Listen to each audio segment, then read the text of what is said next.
Ya, Assalamualaikum warahmatullahi wabarakatuh. Waalaikumsalam warahmatullahi wabarakatuh. Berjumpa lagi bersama Kang APS. Kang APS Unstoppable dari Cirebon, Jawa Barat, Indonesia.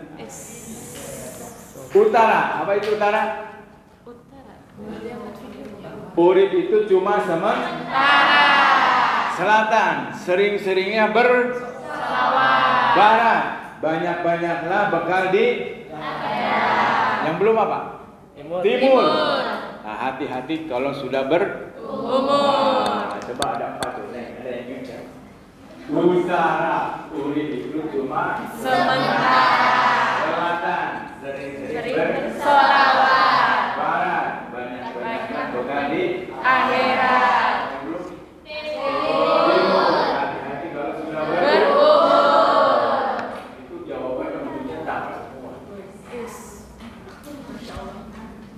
Ini ya, jadi kita belajar Pancasila itu zaman Pak Harto, orang yang menentang Pak Harto itu dianggap menentang Pancasila.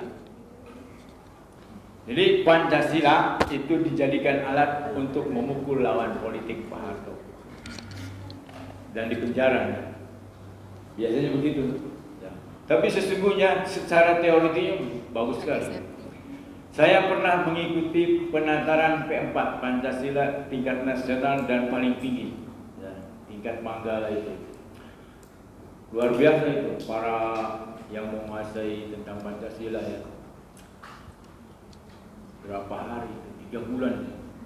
Itu yang saya ingat itu ada waktu itu Brigjen Sunarko Pangdam. Jadi di ABRI-nya itu paling rendah kolonel atau Brigjen. Nah, itu ya. Jadi luar biasa. Nah, ketika reformasi Pancasila dilupakan orang, termasuk negara kita melupakannya.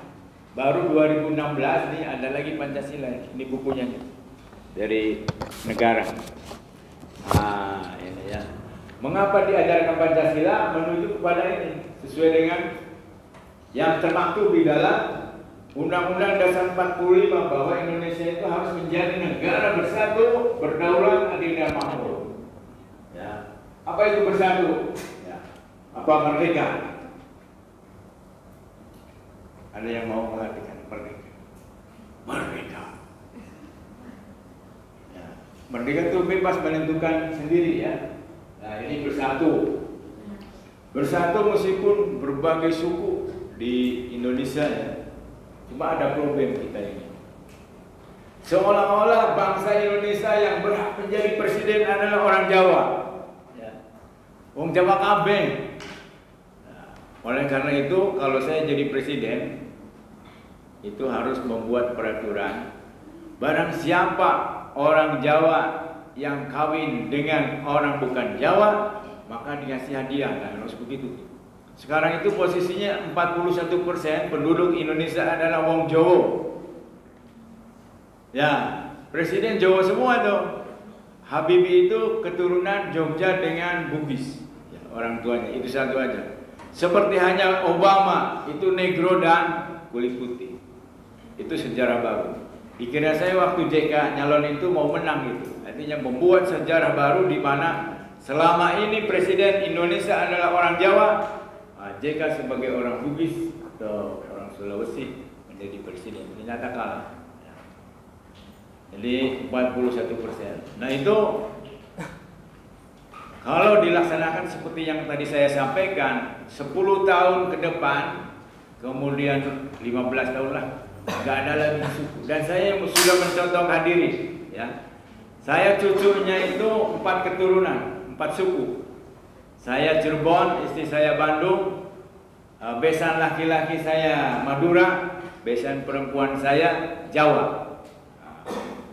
Jadi 4 tuh. Nah, cucu saya itu dari 4 suku. Nah, apa singkatannya? Jawa, Sunda, kemudian Madura, apa lagi? Jawa, Sunda, Madura, Cirebon. Nah, Cirebon itu pengennya suku tersendiri. Ada yang tahu sejarah Cirebon? Salah satu versinya Saya bilang salah satu versinya dulu Majapahit dengan Gajah Mada itu Majapahit dengan Pajajaran perangnya di sini. Ya. Dari sana ke sini, dari Bandung ke sini, ketemu di sini perang. Jare, konon kabarnya ada banyak prajurit Gajah Mada, Majapahit, ya, kerajaan Majapahit yang tidak pulang.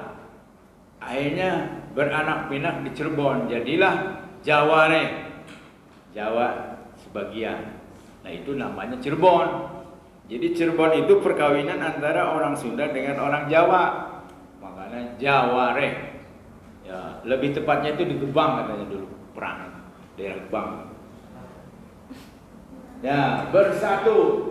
Ini bersatu itu tidak menjamin sukunya sama bisa bersatu dan tidak menjamin juga suku berbeda-beda tidak bisa bersatu. Di negara Mekah itu Arab ya, negara Arab itu ada negara hanya berpenduduk 4 juta. 4 juta itu ini kecamatan Kabupaten Cirebon aja 2,3 juta. Udah bikin negara. Namanya Dubai itu apa? Itu penduduknya cuma 4 juta.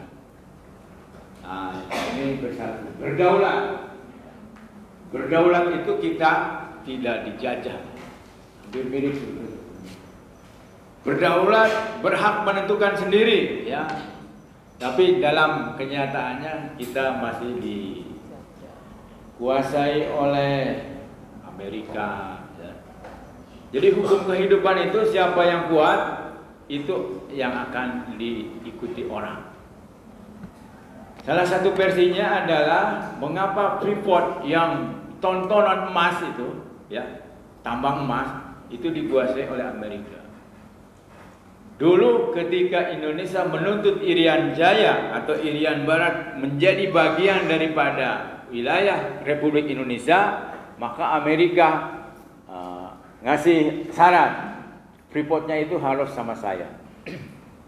Dan itu sampai sekarang. Jadi Irian itu wah luar biasa itu kekayaan alam. Tapi kita tidak menikmati. Ya, adil dan makmur. Adil itu adalah merasa kita ini diperlakukan sesuai dengan apa yang kita lakukan. Jadi semakin berat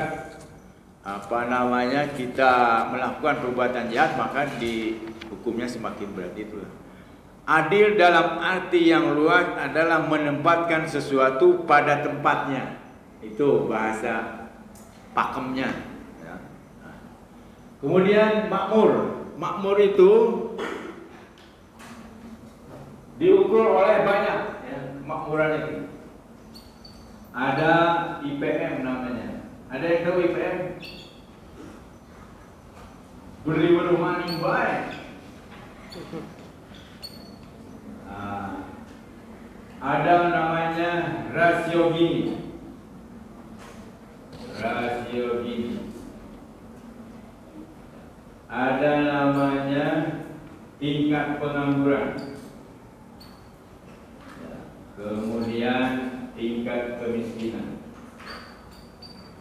Suatu negara dikatakan makmur apabila IPM-nya itu tinggi. What is the meaning of IPM? Indeks pembangunan manusia itu ada 3. IPM itu kesehatan, pendidikan, sama pendapatan.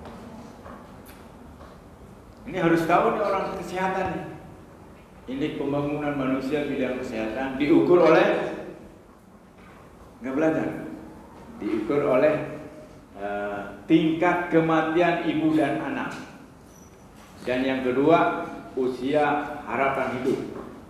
Jadi semakin rendah tingkat kematian ibu dan anak pada waktu melahirkan, ibunya itu semakin IPM-nya tinggi. Ya. Kemudian usia harapan hidup artinya rata-rata manusia itu Indonesia kematiannya itu umur berapa? Semakin tinggi umurnya itu semakin tinggi juga indeks pembangunan manusia bidang kesehatan. Kemudian indeks pembangunan manusia bidang pendidikan adalah lamanya sekolah. Nah, Indonesia itu baru SMP. rata-ratanya masih rendah. Kekayaan alam yang begitu hebat, konon kabarnya menurut Abraham Somad yang dikutip oleh Mahfud MD, jika tidak ada korupsi di nikel, maka setiap rakyat Indonesia mendapatkan uang 20 juta satu bulan. Oh, gratis tuh kuliah. Satu orang satu bulan dapat 20 juta kalau tidak ada korupsi di nikel. Itu baru nikel, belum emas, belum yang lain-lain. Jadi dimakan orang. Ini menurut Abraham Somad. Tahu Abraham Somad? Baru beli? No. Itu ya. Sampai di sini ada pertanyaan. Jadi lamanya pendidikan, lalu tentunya harus diikuti kualitas pendidikan. Indeks pembangunan manusia yang ketiga adalah pendapatan, ya. Daya beli istilahnya, istilah lain. Jadi kemampuan daya beli untuk memenuhi kebutuhan hidupnya. Ini ukuran kemakmuran IPM. Ya, rasio Gini ini adalah tingkat perbedaan yang kecil antara orang yang kaya dengan orang yang miskin. Semakin perbedaannya rendah tinggi, berarti semakin jelek. Yang kaya makin kaya, yang miskin makin miskin. Nah, ini tingkat penganggurannya rendah, ya. Di Amerika dijamin itu, tapi manusia paling rendah. Di Amerika yang tidak punya pekerjaan dijamin oleh negara. Itu bukan negara penduduk Islam, tapi Islami. Kita negara yang Pancasilais Islami itu tidak bisa melaksanakan nilai-nilai Islam di dalam kehidupan bernegara. Tadi apa ini? Tingkat pengangguran, tingkat kemiskinan. Pada waktu Indonesia merdeka, 90% warga Indonesia miskin. Sekarang konon kabarnya dibalik. Tapi ya, yang miskinnya cuma 10%. Kalau realnya itu sesungguhnya yang miskin itu bisa 50%. Tergantung ukurannya. Saya punya definisi sendiri. Siapa orang miskin? Orang miskin adalah orang yang berpendapatan di bawah 7,08 gram emas sebulan. Emas kan berapa? Jadi dapat kalau 7 gram berapa? Ya, iya. 7,8 aja. 1,4. 1,4 ya. Kayak 7, ini 8. Ya. Ini 2 ya. Gini. Benar? Benar, Pak. Berarti 9.800.000. Barang siapa yang pendapatannya, jadi yang tetap tuh nilai gram emas. Dari mana 7,8 adalah nisab emas. Nisab emas itu menjadi pendapatan, zakat pendapatan 85 gram emas. Barang siapa yang punya emas dalam tahun itu 85 gram, maka dia wajib zakat. Barang siapa yang berpendapatan itu 7,08 adalah 85 dibagi 12 bulan. Jatuhnya 7,08. Nah, itu dari saya. Nah, itu dari hukumnya.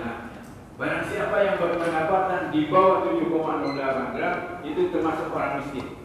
Wah, itu kalau itu yang dipakai orang Indonesia miskin bisa 70%, 80%. Atau dia meskipun pendapatannya di bawah 7,08 gram emas per bulan, tapi dia punya kekayaan yang bernilai 85 gram emas. 85 kali 1,4 silahkan dihitung. Sampai di sini ada pertanyaan? Nah, ini ya, pemerintah negara ini harus bisa melakukan ini. Nah, ketika pemerintah harus bisa melakukan ini, maka warganya harus bisa mendukung akan adanya ini. Kata Bung Karno, ya, jangan Anda berpikir apa yang diberikan negara terhadap Anda, tapi Anda harus berpikir apa yang diberikan sampean terhadap negara. Orang yang mampu memberikan sesuatu kepada banyak orang lain, itu namanya tokoh, itu namanya pemimpin. Nah, itu ya. Ini di dalam Undang-Undang Dasar 45. merdeka, bersatu, berdaulat, adil dan makmur. Ini sudah jelas ya, melindungi segenap bangsa Indonesia. Jadi merasa punya rasa aman ya. Kemudian tumpah darah itu namanya tanah air, jangan dijajah tuh. Ya. Kemudian kesejahteraan umum, ini berkaitan dengan kemakmuran. Kecerdasan bangsa. Yarfa'illahul ladzina amanu minkum waladina utul iman darajat. Allah meninggikan derajat orang yang berilmu dan beriman ini. Kalau Islam itu. Surat Al-Mujadalah ayat 11. Ketertiban umum. Tertiban dunia ya, ikut perdamaian dunia. Kalau bisa.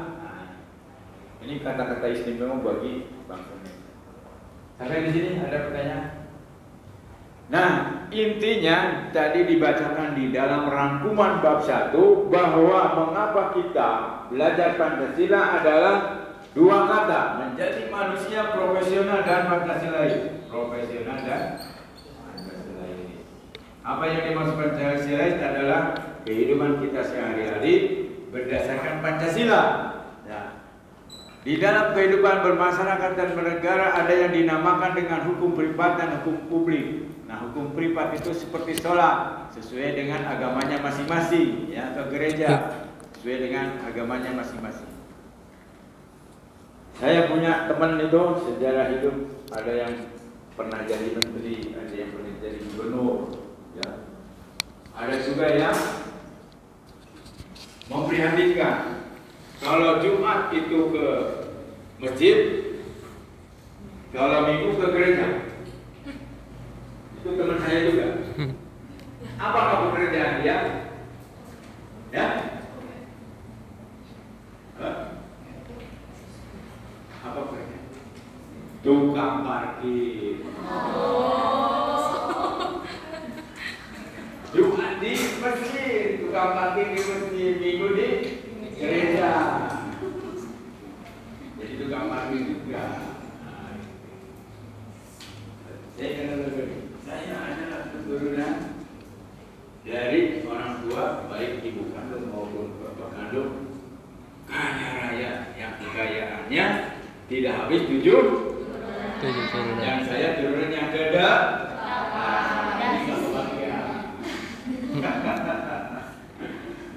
Ayat pertanyaannya. Jadi kalau belajar itu tidak ada pertanyaan, kemungkinan dua, mengerti sekali atau tidak mengerti sama sekali. Mudah-mudahan ngerti sekali ya. Harus ada diskusi. Oke, benar nggak ada pertanyaan? Benar. Ya silahkan. Ranking 1, presentasi 3 sampai 5 menit. Pakai ini ya.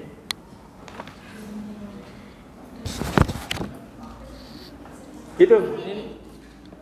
Di situ aja duduk aja nih. Ya.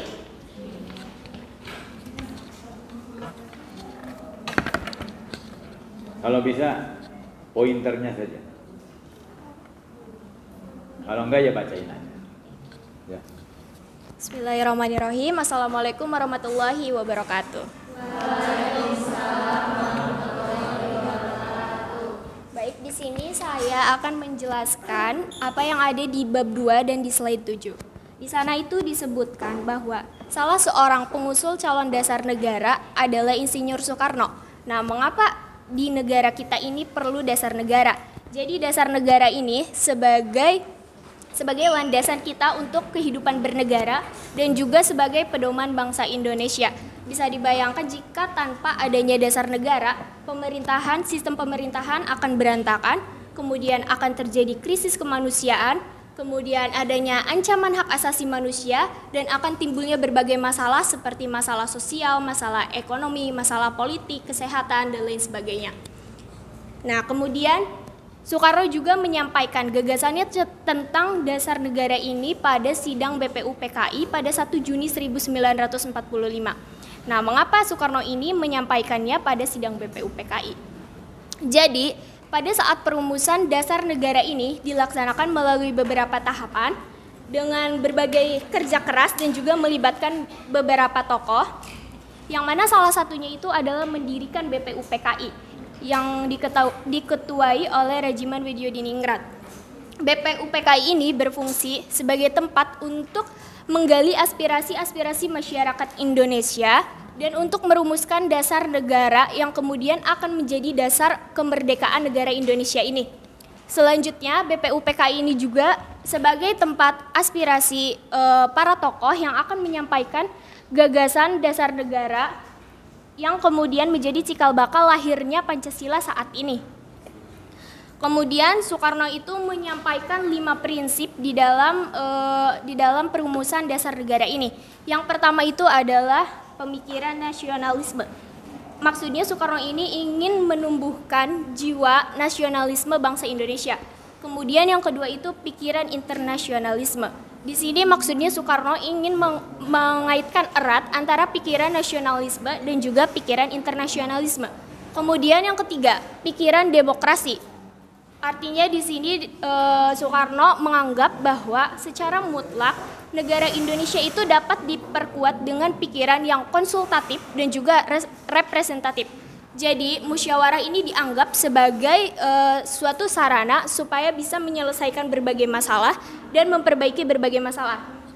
Yang keempat itu ada pikiran kesejahteraan, yang mana artinya Soekarno ini ingin memberantas kemiskinan dari warga negara Indonesia dan ingin mensinergikan demokrasi Indonesia ini supaya rakyat itu menjadi lebih sejahtera. Kemudian yang kelima itu disampaikan tentang ketuhanan, di mana warga negara Indonesia ini bisa memeluk agama dan juga bisa beribadah sesuai dengan kepercayaannya masing-masing. Very good.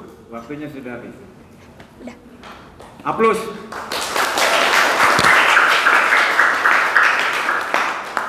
Ya, ada yang mau tanya? Pegang mic sama. Ya, pakai mic-nya nih. Ya, silakan.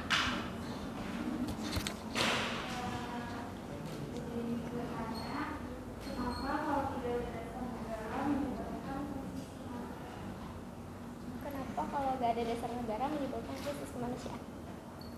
Apa itu? Diulang. Mengapa kalau tidak ada dasar negara bisa menyebabkan krisis kemanusiaan? Oh ya.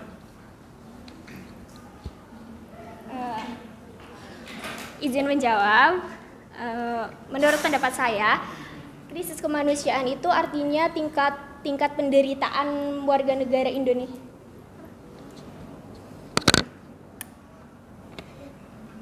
Udah, kalau pakai yang ini.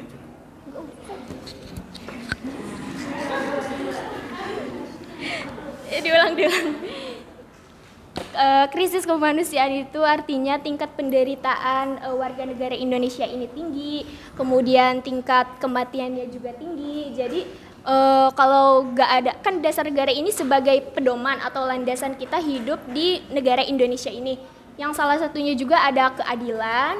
Kemudian berarti kalau misalnya tingkat krisis kemanusiaannya itu tinggi, artinya tidak adanya keadilan di negeri ini. Kemudian juga kalau tingkat kemiskinan tinggi, artinya ada sistem pemerintahan yang tidak beres atau kayak tidak meratanya, dan kembali lagi tidak adanya keadilan di negeri ini. Segitu. Ya, cukup. Yang kedua, ranking 2.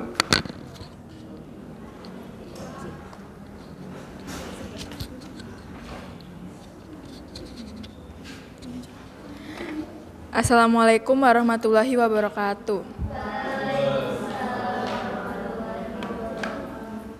Sebelumnya, perkenalkan, nama saya Audi Zahra Febrianti. Di sini saya akan mempresentasikan bab 1 pada slide ke-31. Di mana pada slide ke-31 ini membahas tentang materi sumber sosiologi pendidikan Pancasila. Pada PPT tersebut menjelaskan bahwa menurut Sukanto 1982 menegaskan bahwa dalam perspektif sosiologi suatu masyarakat pada suatu waktu dan tempat memiliki nilai-nilai yang tertentu. Melalui pendekatan sosiologis ini pula, Anda diharapkan dapat mengkaji struktur sosial, proses sosial termasuk perubahan-perubahan sosial, dan masalah-masalah sosial yang patut disikapi secara arif, dengan menggunakan standar nilai-nilai yang mengacu kepada nilai-nilai Pancasila. Dalam sumber sosiologis ini dipahami sebagai ilmu tentang kehidupan antar manusia.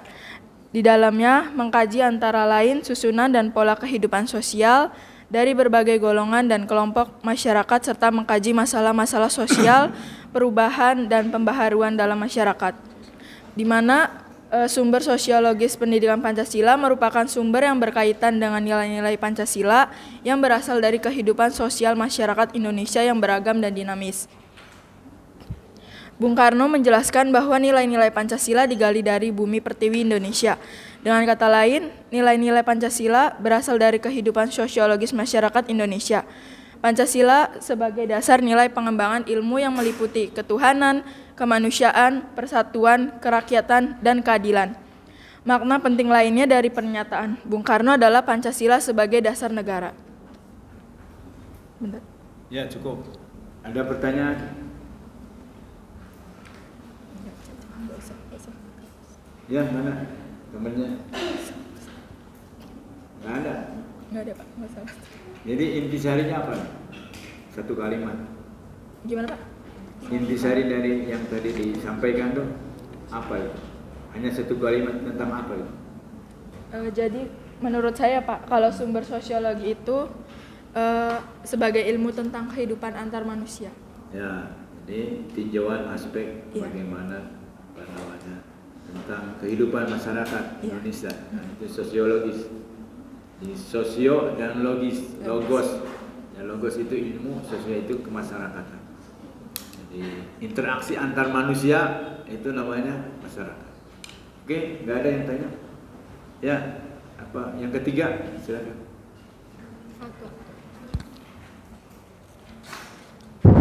Assalamualaikum warahmatullahi wabarakatuh. Saya akan menjelaskan bab 1 pada slide 22, yaitu tentang penanaman dan penguatan kesadaran nasional tentang hal-hal tersebut, seperti salah satu contohnya aja yang di slide sebelumnya, yaitu kesadaran tentang pentingnya semangat kesatuan persatuan nasional. Itu merupakan hal yang penting. Kenapa? Karena hal tersebut merupakan fondasi utama untuk menjaga stabilitas dan keberlanjutan suatu bangsa. Misalnya Indonesia tuh kan memiliki beragam budaya, bahasa gitu ya. Nah, ini tanpa adanya kesadaran bahwa tentang pentingnya semangat kesatuan persatuan nasional, perbedaan tersebut dapat menjadi sumber konflik dan perpecahan bangsa, seperti itu. Oleh karena itu, penanaman dan penguatan kesadaran nasional ini perlu disosialisasikan atau diperkenalkan lagi gitu ya kepada orang-orang agar lebih aware atau sadar bahwa pentingnya hal ini. Lalu diinternalisasikan atau ditanamkan pada diri sendiri bahwa hal ini itu penting, dan kemudian perlu juga diperkuat implementasinya atau diterapkan di kehidupan sehari-hari gitu. Apabila hal ini itu tidak kuat gitu ya tentang kesadaran nasionalnya, nanti akan muncul masalah yang lebih besar, yaitu musnahnya suatu bangsa. Nah, diambil dari meminjam istilah dari Kenichi Ohmae atau seorang ahli strategi bisnis Jepang. Beliau itu mengatakan bahwa musnahnya suatu bangsa itu dapat terjadi karena 4I, yaitu industri, investasi, individu, dan informasi. Yang pertama industri. Industri itu kan merupakan salah satu sumber utama ekonomi suatu negara kan. Nah, apabila negara ini gagal mempertahankan daya saing industrinya, nanti negara ini akan tertinggal dalam persaingan global dan dapat menurunkan kemampuan negara untuk memenuhi kebutuhan warganya. Lalu yang kedua ada investasi. Investasi juga merupakan satu hal yang penting juga untuk pertumbuhan ekonomi negara. Apabila negara itu gagal gitu ya mendapatkan investor, nanti akan ekonominya itu terhambat sehingga menurunkan pembangunan infrastrukturnya dan akan memperlemah negara tersebut. Lalu yang ketiga ada individu. Yaitu individu itu kan berarti kekuatan internal negaranya gitu kan. Apabila individu dalam satu negaranya tersebut tidak punya kemampuan untuk berinovasi, berkontribusi secara produktif, maka negaranya itu akan kehilangan kekuatan dari basis warganya sendiri.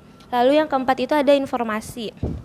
Informasi juga merupakan salah satu hal yang terpenting apabila negaranya ini tidak mampu menjaga arus informasi yang akurat dan transparan dan memadai baik bagi pemerintah maupun masyarakatnya, nanti negara tersebut tidak mampu mengontrol aliran informasinya, dan ini tuh dapat menyebabkan informasi yang tidak benar, manipulatif, dan menimbulkan kekacauan dan ketidakstabilan politik. Terima kasih. Wassalamualaikum warahmatullahi wabarakatuh. Waalaikumsalam. Ada yang bertanya? Pertanyaan? Any question, please? Aya gambaran tuh. Jadi sekarang itu pertumbuhan teknologi begitu tinggi ya. Ada beberapa hukum ekonomi yang tumbang. Jadi dulu itu sebelum teknologi begitu canggih, setiap 1% pertumbuhan akan mengakibatkan tersedianya lapangan kerja sekian. Sekarang bahkan dibalik itu, pertumbuhan bisa menyebabkan terjadi pengangguran. Karena apa? Ada yang bisa?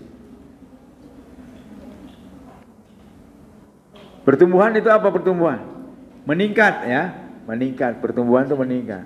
Sekarang itu pertumbuhan ekonomi bisa menyebabkan pengangguran. Karena apa? Pertumbuhan ekonomi disebabkan oleh penggunaan teknologi termutakhir pada hari ini. Ya, tukang beca itu tumbang, pertumbuhan ekonomi Indonesia meningkat.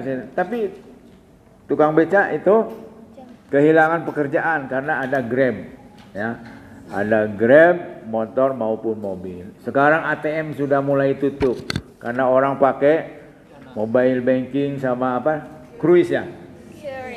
Iya. Bahkan di Republik Rakyat Cina, Jare, konon kabarnya sudah tidak ada lagi uang beredar. Pakai sistem aplikasi semua. Kita masuk ke stasiun, udah nggak diperlukan orang lagi tuh. Saya masuk, saya keluar ya. Kemudian kita masuk mau naik kereta, nongol bae nih. Ya kepalanya, tongol, bener harus punya karcis, masuk. Cuma aneh di Jalan Cipto itu ada BRI ya, namanya cabang Gunung Jati. Itu kantornya semakin besar, padahal kemajuan teknologi mengakibatkan membutuhkan ruang yang kecil ya, orang yang lebih sedikit. Itu kantornya teh semakin besar. Tingkat pendapatan rata-rata kepala cabang itu 250 juta sebulan pendapatannya. Utara apa utara? Urip cuma sebentar. Coba yang kompak jawabnya. Utara. Urip itu Selatan. Sering bersolawat. Timur.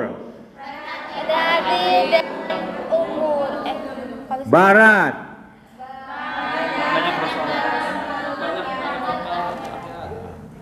Mas, apa yang diingat?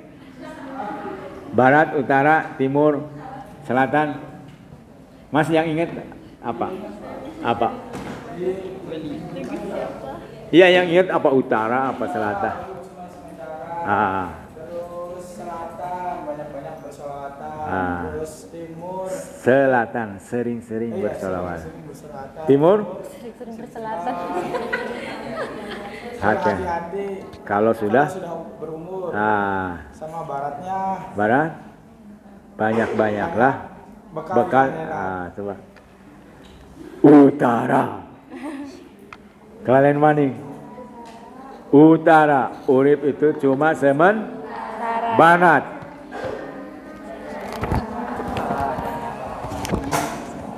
Selatan.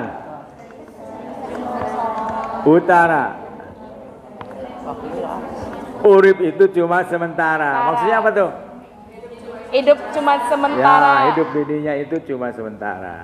Oke. Sekali. Selanjutnya yang ke Empat. 4 ya, ayo. Ya, ini tanggung ya. Jadi nanti pertemuan ketiga dikurangi ya kamu. Gitu aja lah. Saya tanya tadi jam 1 katanya. Jadi pokoknya saya disiplin lah. Cuma agak fleksibelnya karena tanggung. Jadi saya ingin melihatkan yang 10 ini. Nanti di situ ada pelajaran hidup yang hebat lah. Ya. Ya dipersingkat aja 2 menit aja. Mulai. Paling lama 2 menit. Ya. Assalamualaikum warahmatullahi wabarakatuh. Saya ingin menjelaskan bab 2 pada slide 25, yaitu budaya dapat membentuk identitas suatu bangsa melalui proses alkulturasi dan inkulturasi. Jadi alasan diperlukannya Pancasila pada kajian sejarah bangsa, jadi Pancasila itu sebagai identitas bangsa Indonesia. Identitas ini adalah ciri sesuai dengan latar belakang budaya masing-masing. Budaya adalah proses cipta, rasa, dan karsa, di mana dikelola, dikembangkan secara terus-menerus. Budaya membentuk identitas suatu bangsa melalui proses konsekuensi hasil dari alkulturasi dan inkulturasi. Jadi perbedaan alkulturasi dan inkulturasi adalah kalau alkulturasi itu adalah proses perpaduan antara dua atau lebih kebudayaan yang diadopsi dari negara lain yang saling berinteraksi menghasilkan budaya baru tanpa menghilangkan unsur asli dari masing-masing kebudayaan. Lalu kalau inkulturasi adalah unsur budaya baru digabungkan ke budaya yang sudah ada tanpa menghilangkan identitas budaya aslinya. Sekian dari saya. Wassalamualaikum warahmatullahi wabarakatuh. Ya, lanjut.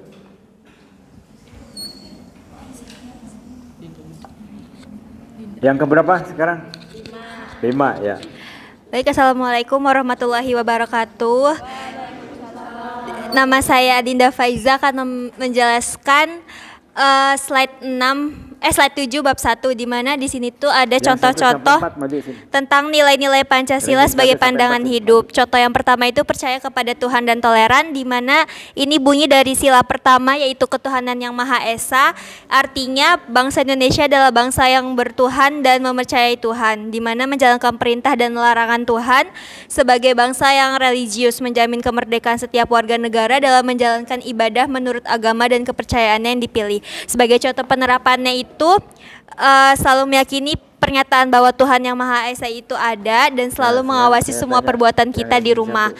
Terus yang kedua itu ada contohnya gotong royong, di mana gotong royong dalam Pancasila ini merupakan prinsip dasar yang mengedepankan kerjasama, solidaritas, dan kepedulian dalam menjalankan kehidupan bermasyarakat. Melalui gotong royong kita memperkuat persatuan, mengatasi permasalahan bersama, dan mencapai keberhasilan yang lebih besar. Secara lebih luas, gotong royong itu dalam Pancasila berlaku di masyarakat. Contohnya itu kegiatan sosial seperti mengadakan donor darah. Yang contoh ketiga itu ada musyawarah. Ini terdapat pada bunyi Pancasila, yaitu sila keempat yang berbunyi kerakyatan yang dipimpin oleh hikmat kebijaksanaan dalam permusyawaratan perwakilan. Dalam sila ini terkandung nilai bahwa pentingnya mengutamakan musyawarah untuk mengambil keputusan, musyawarah untuk mufakat. Cara yang seperti ini dikehendaki oleh sistem demokrasi Pancasila sesuai dengan bunyi Pancasila pada sila keempat, yaitu demokrasi yang dipimpin oleh hikmat kebijaksanaan dalam permusyawaratan perwakilan. Contoh yang keempat itu ada solidaritas atau kesetiakawanan sosial, di mana di sini kesetiakawanan sosial itu nilai dasar mengandung spektrum kesantunan serta kepedulian sosial yang mendasar dan kontekstual, dilandasi pengertian, kesadaran, dan tanggung jawab sosial seluruh komponen masyarakat, bangsa, dan negara dalam kerangka mengekspresikan modal sosial memiliki posisi strategis untuk menumbuh kembangkan semangat kebersamaan, saling percaya, dan menerima integrasi dan ikatan sosial masyarakat yang membutuhkan dalam kerangka mewujudkan Indonesia sejahtera. Ya, cukup. Nomor berapa ini?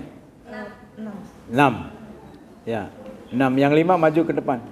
Assalamualaikum warahmatullahi wabarakatuh. Perkenalkan, nama saya Bailul Salsabila. Saya akan menjelaskan slide 17 di bab 1 tentang masalah penegakan hukum yang berkeadilan. Jadi penegakan hukum yang berkeadilan ini adalah proses menjalankan dan mengaplikasikan hukum secara objektif tanpa memandang status sosial, ekonomi maupun latar belakang seseorang. Hukum harus diterapkan berdasarkan aturan yang berlaku dan menciptakan keadilan bagi semua pihak yang terlibat. Presentasi juga maju aja. Kemudian ada nilai-nilai Pancasila dalam penegakan hukum. Ada di sila kedua dan sila kelima yang bunyinya di sila kedua ini kemanusiaan yang adil dan beradab. Sila ini menekankan pada pentingnya penghormatan terhadap martabat manusia dalam setiap aspek penegakan hukum. Kemudian di sila kelima, keadilan sosial bagi seluruh rakyat Indonesia. Hukum tidak boleh hanya menguntungkan kelompok tertentu, tetapi harus menciptakan keadilan bagi seluruh lapisan masyarakat. Kemudian ada tantangan dalam penegakan hukum yang berkeadilan. penegakan hukum di Indonesia ini masih menghadapi banyak tantangan yang menyebabkan sulitnya tercapai keadilan. Beberapa di antaranya ini ada korupsi di institusi hukum, korupsi di kalangan aparat penegak hukum seperti polisi, jaksa, dan hakim masih menjadi salah satu penghambat utama dalam penegakan hukum yang berkeadilan. Banyak nih spidol. Kemudian ada ketidakkeadilan sosial atau ketimpangan sosial yang masih tinggi di Indonesia seringkali mempengaruhi akses terhadap keadilan.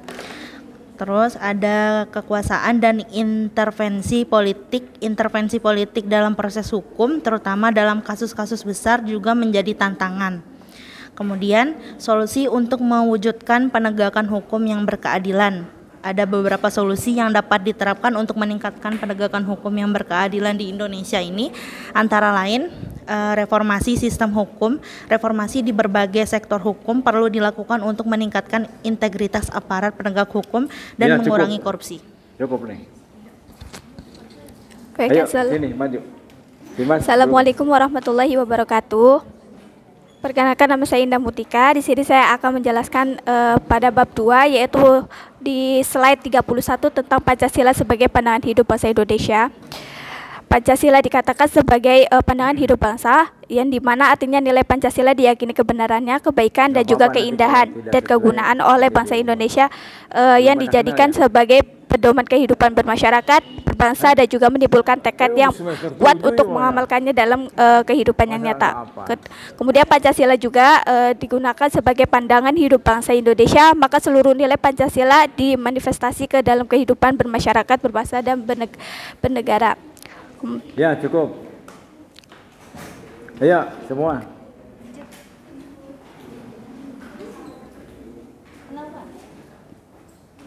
Ya, iya cukup ini.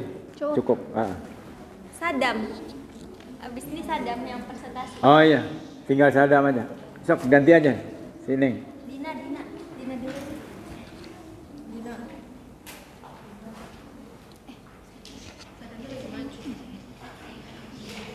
Ayo.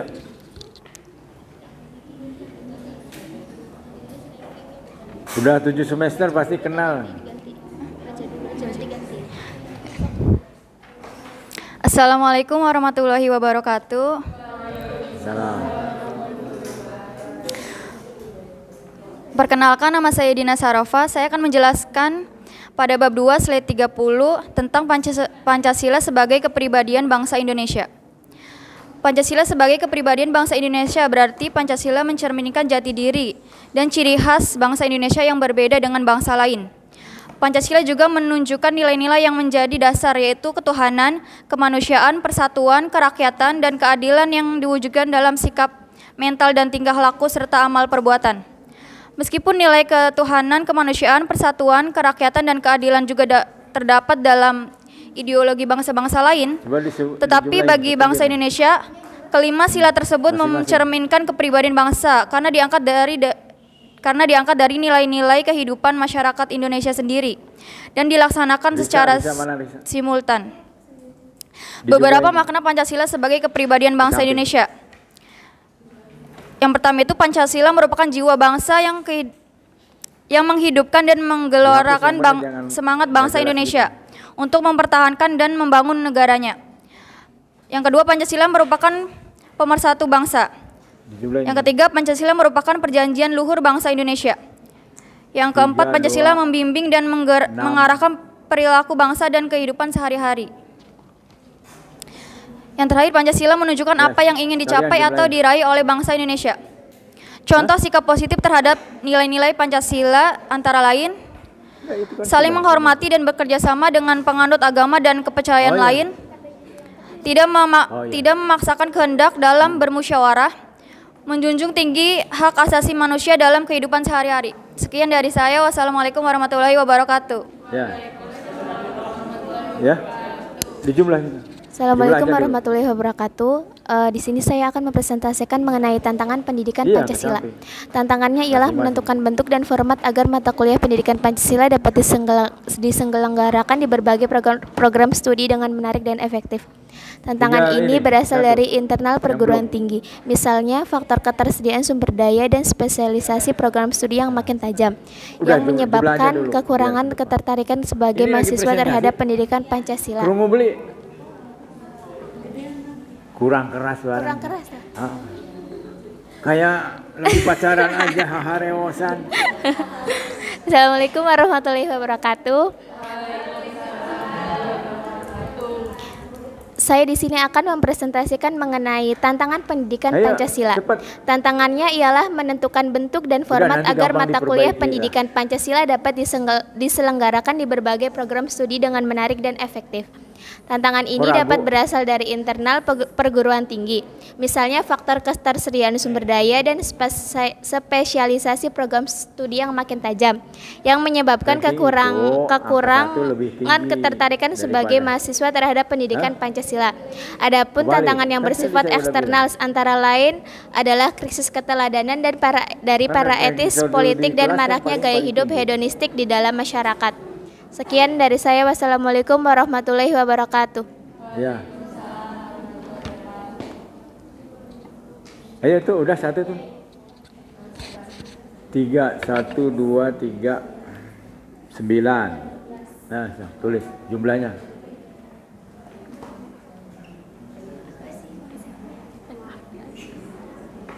Ada kalkulator, jangan ngitung sendiri, pakai kalkulator.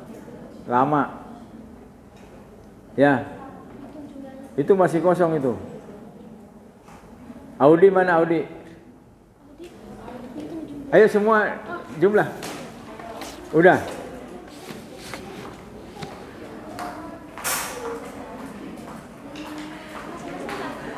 Iya masing-masing.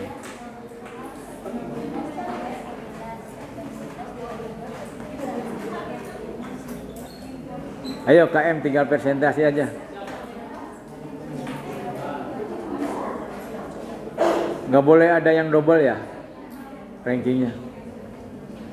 Pakai kalkulator.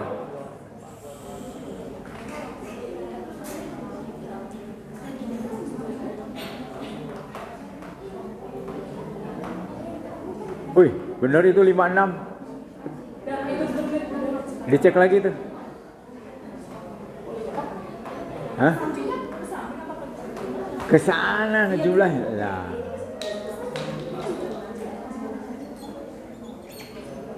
Awas ya, jangan salah tuh. Ke samping jumlahnya.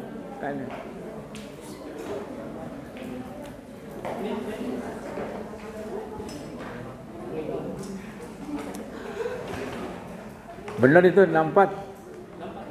Ya.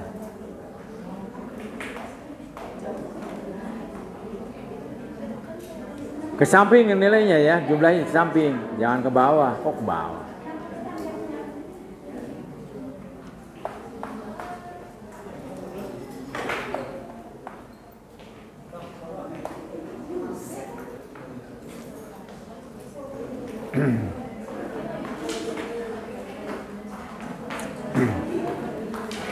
Nah itu yang 10 orang kan saya kasih lembarannya ya. Nanti kalau ada perubahan, oh saya menilainya salah, nanti diperbaiki, nanti dijumlahin. Ya, ini karena waktunya udah habis, saya persingkat aja dulu. Udah? Ya, yang paling kecil siapa nih?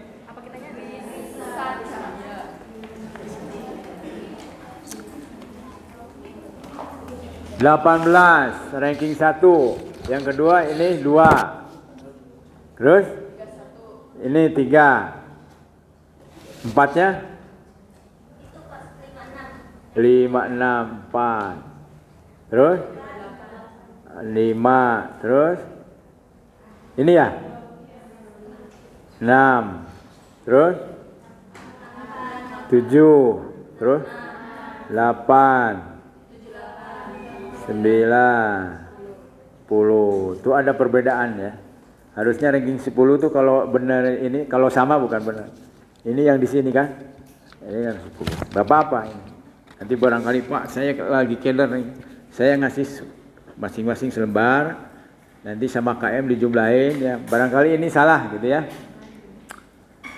Pak saya ngenilai ranking 1 bukan ini gitu, kan sudah 7 semester, pasti hafal ya. Nanti kita buktikan, ini IPK-nya tertinggi siapa. Biasanya tuh yang ranking 1 IPK-nya juga tertinggi. Ini 1. Coba lihat, kita lihat ya, 1-3, 1-3-3 ini agak, ini yang ekstrim itu agak ekstrim ya, bukan ekstrim, ini 3. Tapi masih dekat lah. Nah ini kalau rata-ratanya berarti 1,8. Siapa yang menilai mendekati 1,8 itu berarti 2. Nah ini, dari sini kita bisa lihat ya. Orang yang lebih objektif menilai Risa Cahya Kamila adalah ini. Itu maksudnya. Gitu. Nah, kalau orang menilai diri sendirinya 1 ya, 1,8 ya rada mending lah. Tapi kalau menilai dirinya sendiri ranking 1 ya ininya 10, nah itu kebangetan. Ini banyak pelajaran dari sini. Ya. Ini ya, yang ranking 1. Ini 7,776, rata-ratanya berapa ini? 5,6. Menilai diri sendiri berapa? 7 ya? Berapa? 7. Ini mendekati nih. Ya. Yang paling objektif menilai Audi adalah yang 6. Ini. Oh, 6 ya. Yang paling di bawah itu paling kecil 2. Ini siapa ini DS tuh? Ya, Dina ya.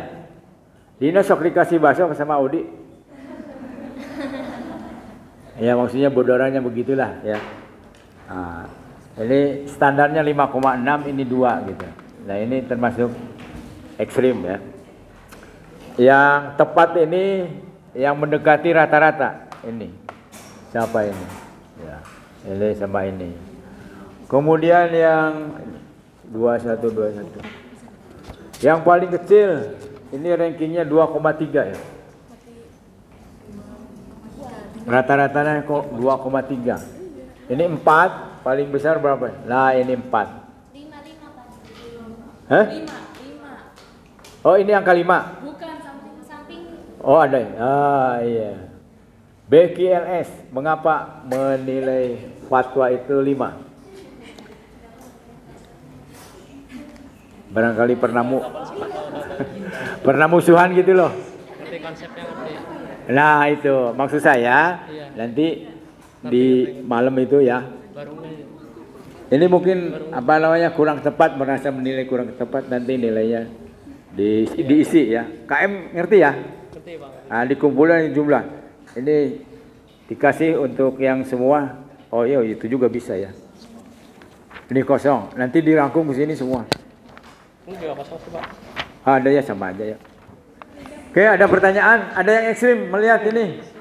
Ranking 1. Begitu juga ranking 10. Lah, iya.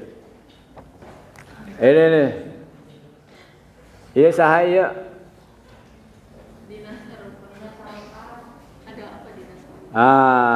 Ini mana orang yang menilainya? Apa pertimbangan? Saya lihat dia masih bingung ya tadi. Apa pertimbangannya? Ini 8. Rata-ratanya 8.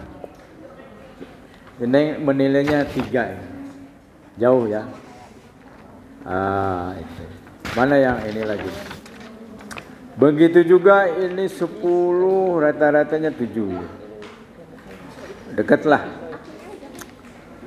6. Ya begitu ya.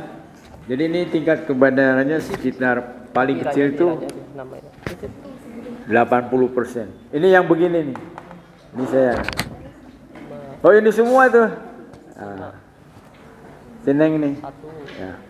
Jadi ekstrim terlalu menilai orang lain besar, ekstrim terlalu menilai orang lain kecil.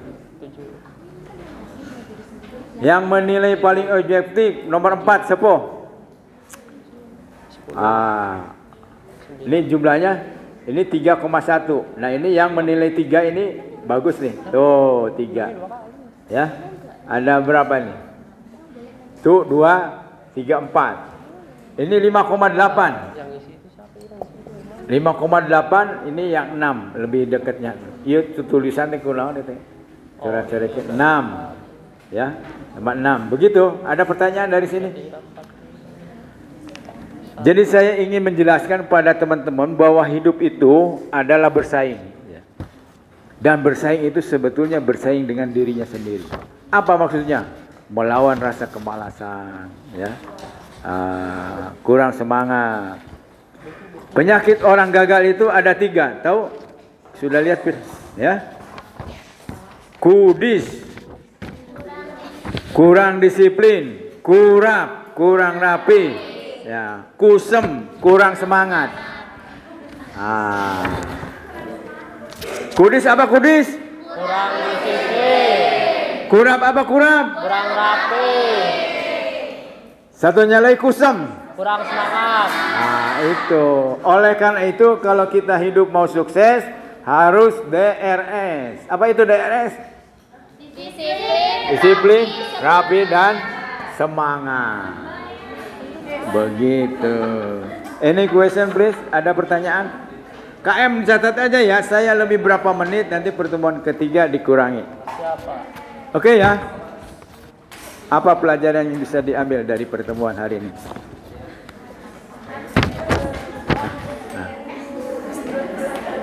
Hidup itu bersaing dengan dirinya sendiri sebetulnya, melawan rasa malas, rasa itu tiga itu apa tuh? Kurang semangat tuh.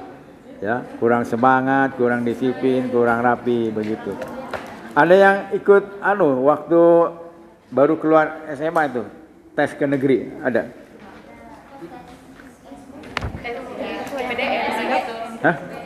Hah? Kemana wae pokoknya mah? Ikut tes semua? Ikut. Kenapa tidak lulus?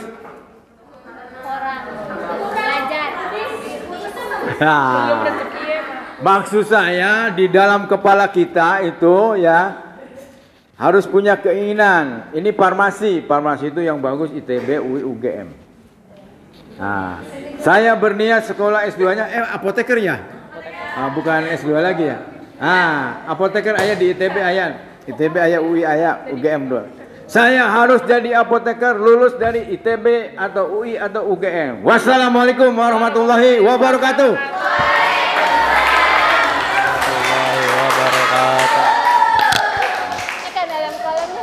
Nah, gitu. Nah, silahkan keluar.